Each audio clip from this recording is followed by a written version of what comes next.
Hi friends, welcome back to my channel. Before we jump into part 3 of what does God have to say about your community, there's a couple things that I wanted to touch base with first and just talk about. So for one, I'm doing my best to upload videos every Friday, and so far so good. So there's that, be sure to tune into those. And if you're not following me on Instagram, then you should totally go do that at tristan.tice. I would love to connect with you guys and get to be friends with you through that. And if you haven't already, then be sure to go back and watch parts 1 and 2 of the rest of this series. And we talked about being a friend to God, God is a friend to us. And now in this series, we're going to be talking about your inner circle of friends, who you do life with, and what to look for. And I think that the best way that we should go about approaching this is to look at the way that Jesus did friendship. So Jesus had his relationship with the Father, and that was his closest relationship he had. He was constantly leaving the people he was around to go and get alone with the Father. And then he had his 12 disciples. And of those 12 disciples, he had 3 closest friends. And his 3 closest friends were Peter, James, and John. And so just like how Jesus had those people in his life, I feel like it's so important that we have 3 closest friends in our own life as well. And so I guess that the first question that I want to ask you guys and have you reflect on is, who are your 3? I want to preface by saying that being in a relationship with God will require you to let go of some of your friendships that aren't fruitful. The people that leave you feeling drained or anything less than loved and valued can stay in your heart and in your prayers, but they cannot stay in your life. You are far too worthy, far too precious to be left feeling lonely and outcast in the presence of your so-called friends. But take heart and be encouraged that the Lord does have good, sweet friendships for you, and he wants to give them to you. But if your hands are full with your old friendships, God can't give you new friendships into your life if you're still clinging and holding on to the old ones. You have to let go of what you're holding before he can give you what's better. And so just like how Jesus had his 3 closest friends, we too are meant to have those. There are so many cliche quotes thrown around that are like, show me your friends and I'll show you your future, or you're the sum of your 5 closest friends. And there's truth to that. It's so true. So these 3 are the ones that you allow to speak into your life. They're your go-tos. They're the ones that you look for to pour wisdom into you, that you know you can trust and will encourage you in your faith walk.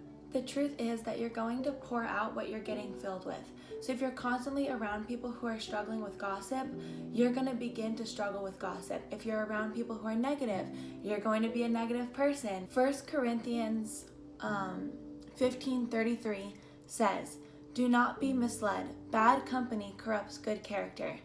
But in the same way, if you're surrounding yourself with people who love others selflessly, you'll begin to love people selflessly. Or people that are joyful, you'll become a joyful person. I think we get the point. So here's a quick tip to make life easier, to make life sweeter.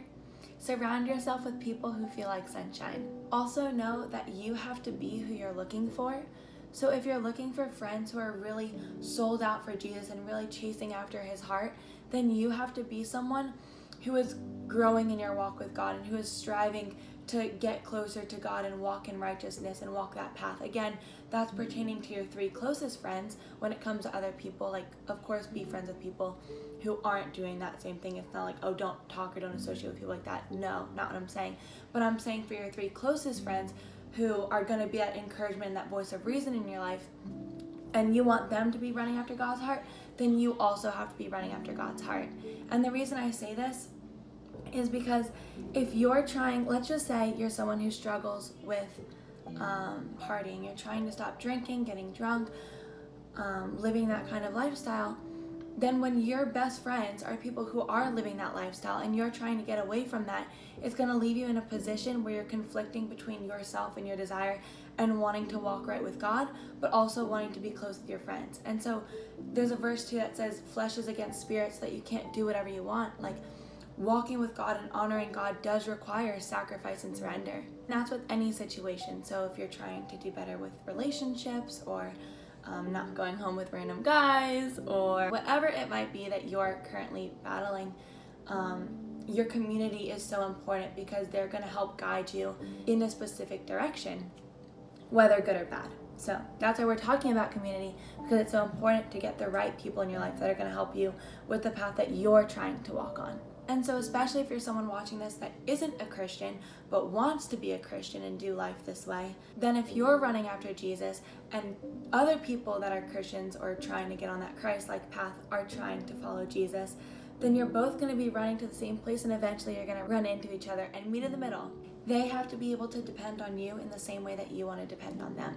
So in order to have good friends, you have to be a good friend. Your inner circle of friends are meant for so much more than just convenient companionship to be used to cure boredom. They're meant to be an arrow that are pointing you to Jesus in every and any situation.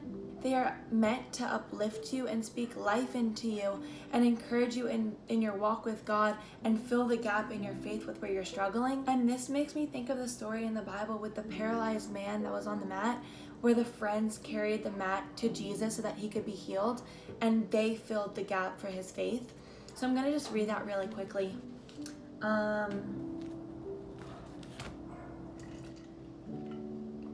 Okay. So, Luke 5:18. Some men came carrying a paralyzed man on a mat and tried to take him into the house to lay him before Jesus. When they could not find a way to do this because of the crowd, they went up on the roof and lowered him on his mat through the tiles into the middle of the crowd right in front of Jesus. When Jesus saw their faith, when Jesus saw the friend's faith, he said, "Friend, your sins are forgiven." Like, what a beautiful thing that Jesus saw the faith of his friends that caused him to then heal. And it's of course because of God's grace that he did it, but just to stress the importance of having friends that will walk with you that are faith-filled to encourage you and fill the gap for you. I kind of think of it as if we're each other's road signs that get to direct us and affirm us in the way in which we're going. So if we're going the right way, it's like, go, like, good job, you're doing great. I'm proud of you, I'm cheering you on, I'm celebrating you. And if you're not doing so good, they get to be that like U-turn sign, like, hey girl, that ain't it, turn around, U-turn. Or proceed with caution. Maybe don't go to that party if you know that you're going to fall into temptation and fall into sin. Your inner circle of friends are meant to be sweet and refreshing to the soul. So I hope that this helped to shed light for you on close-knit friendships and what to look for and how to go about them. And if it did, then be sure to leave a like. And if throughout this whole video you had some names maybe coming to your mind that didn't fit those descriptions of what to look for, then maybe it's time to reevaluate your friendships or that relationship with that person or those people, and be praying that the Lord would bring into your life those friends that he does have for you that do fit those characteristics and those qualities. And until then, Jesus does satisfy. He is enough. He is that friend that sticks closer than a brother, and he is faithful to bring you those friends that you've been desiring. So I pray that encourages you, and I love you guys so much, and I'll see you next week. Bye!